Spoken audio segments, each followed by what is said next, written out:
وزیر اعلیٰ کے پی علی امین گنڈاپور کی زیر صدارت صوبائی کابینہ کا اجلاس ہوا ہے اور انہوں نے کہا ہے کہ فرقہ واریت پھیلانے والے عناصر کو دہشت گرد قرار دیا جائے گا۔ بخاری صاحب، اب اس فیصلے سے متعلق آپ کیا کہیں گے؟ دیکھیں، پہلی بات تو یہ ہے کہ پھر وہی مجھے کہنا پڑے گا اٹس ٹو لیٹ۔ یہ واقعہ جو ہے 24 نومبر سے پہلے کا ہے۔ اس وقت صوبائی حکومت کہاں تھی، اس وقت چیف منسٹر صاحب کہاں تھے؟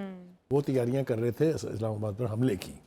جی یاد رکھیں، اگر صوبائی حکومت کی ریٹ نہیں ہے تو کوئی جرگہ کامیاب نہیں ہو سکتا۔ جرگے جاتے ہیں معاملات کو سدھارنے کے لیے with the backing of the provincial government اور سینٹرل گورنمنٹ۔ ان کے پیچھے وہ فورس ہوتی ہے تو تبھی تو جرگہ کامیاب ہوگا نا۔ اور اگر آپ کے پاس ٹائم ہی نہیں ہے ان جرگوں کو سپورٹ کرنے کے لیے تو کیا ہوگا؟ ایک بات۔ دوسری بات یہ ہے کہ ایک آدھا کوئی جھگڑا ہو جائے، کوئی ایک آدھی لاش گر جائے، کوئی 2-4 مرڈر ہو جائے تو سمجھ میں آتی ہے کہ آپ اس کے اوپر تھوڑا سا وقت لے رہے ہیں یا آپ تھوڑا سا ہارش ایکشن نہیں کرنا چاہتے۔ لیکن جہاں باقاعدہ جنگ ہو رہی ہو، جی بالکل، جہاں باقاعدہ مورچہ بند ہوں لوگ اور وہ ہتھیار استعمال ہو رہے ہوں جو پاکستان آرمی کے پاس نہیں ہے، تو آپ کیسے کسی سیاسی جلوس نکال سکتے ہیں بھائی؟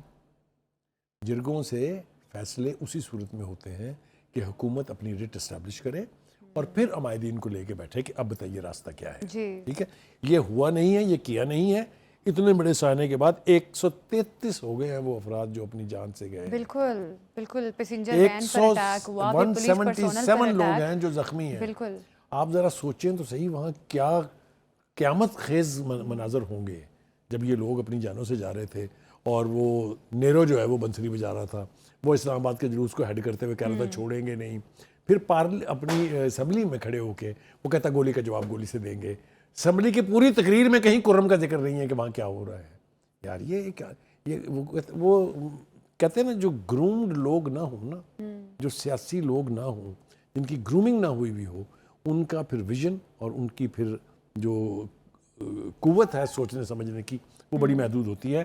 سیاست میں آپ جانوں کے ضیاع کے اوپر آنکھ بند نہیں کر سکتے، نہ ہی کرنی چاہیے۔ ہیومن رائٹس کا تقاضا بھی یہی ہے، جمہوریت کا تقاضا بھی یہی ہے، انسانی رویوں کا تقاضا بھی یہی ہے۔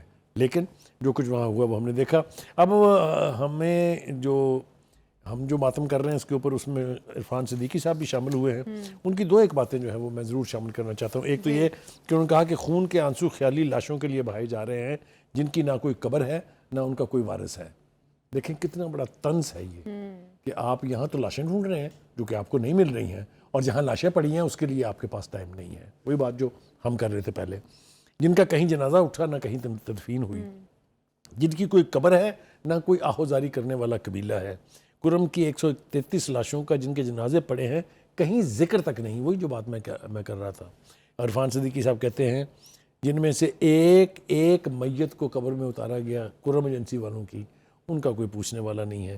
جن میں سے ہر ایک کے گھر میں صفحے ماتم بچھی ہوئی ہے، وہاں جا کے پرسہ دینے والا اور دلاسا دینے والا بھی کوئی اچھا بخاری صاحب، لیکن 18th امینڈمنٹ کے بعد تو یہ صوبائی معاملہ تھا، پھر اس طرح کی توقعات رکھنا تو صوبائی حکومت سے بی آپ یا جلوس نکلوا لیں، کیپٹل پر حملہ کروا لیں، یا آپ اس طرح کے معاملوں کے لیے ان کو استعمال کریں، تو چوائس ہے نا۔ تو ان کی چوائس یہ تھی کہ ہیل ود دیم، ہم تو اسلام آباد جائیں گے، قبضہ کریں گے، وہاں جا کے اسٹیبلشمنٹ پہ بھی قبضہ کریں گے۔ اچھا بخاری صاحب، تو پھر یہ بھی جس قدر حالات خراب ہے، پھر آرٹیکل 245 کے تحت آرمی کو بلانا چاہیے اور معاملات کو ٹھیک کرنا چاہیے۔ دیکھیے یہ سب کچھ اس وقت ہوگا جب صوبائی حکومت کوشش کر رہی ہو، اس کے ہاتھ سے بات نکل جائے تب آتی ہے نا فورس۔